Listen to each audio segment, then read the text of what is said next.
On the enigmatic slopes of Mount Shasta, where the line between mist and myth is as thin as a whisper, the arrival of an enigmatic figure sent ripples through the sheltered town of Willow's Edge. The mentor, whose real name was unknown and whose face seemed to shift with the light, opened a discreet practice behind drawn curtains in a weathered Victorian on Main Street. An ornate sign read, "Psychic Guidance and Mind Healing," a promise that drew the desperate, the lonely, and the curious like moths to a flame.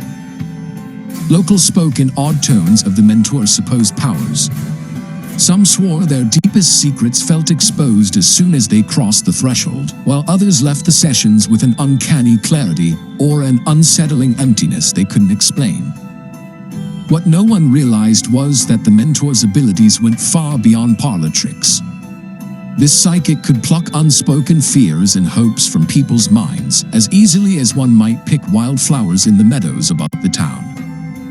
More sinister still, the mentor could implant whispers of intent, guiding thoughts and actions with a velvet touch that left no trace except the weight of compulsion. At first, the mentor's influence was subtle. The school teacher, Miss Gale, found herself compelled to leave the classroom windows unlocked each evening, though she never quite remembered why. The local banker transferred small, seemingly random amounts to shadowy accounts, dismissing nagging doubts as simple clerical errors.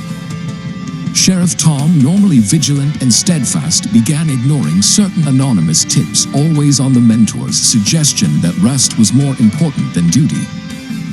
Bit by bit, the fabric of Willow's Edge began to unravel. Neighbors grew distrustful as cherished possessions disappeared, gardens were trampled, and cryptic graffiti began appearing on historic facades. A rash of mishaps and betrayals splintered long-standing friendships and marriages, the root cause eluding even the most astute minds. Whispers of a curse or perhaps a vengeful spirit awakened by the mountain filled the bars and churches alike.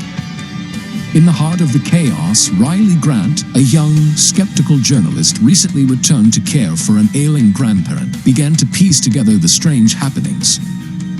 Riley's investigation revealed a troubling pattern. Every odd incident could be traced back to a person who had recently visited the mentor. Armed with a recorder and steely resolve, Riley secured an appointment, determined to uncover the truth behind the psychic's growing influence. The session began innocuously. The mentor's study was dark, heavy with the scent of sage and the faint hum of a crystal pendulum. As Riley tried to steer the conversation toward logic and facts, the mentor's gaze grew steadily more intense, their words weaving a tapestry of suggestion. Riley felt thoughts slipping away, questions dissolving before they could be spoken. A chill crept down Riley's spine as the mentor's voice, honeyed yet implacable, echoed in their mind, "You will forget what you came here for."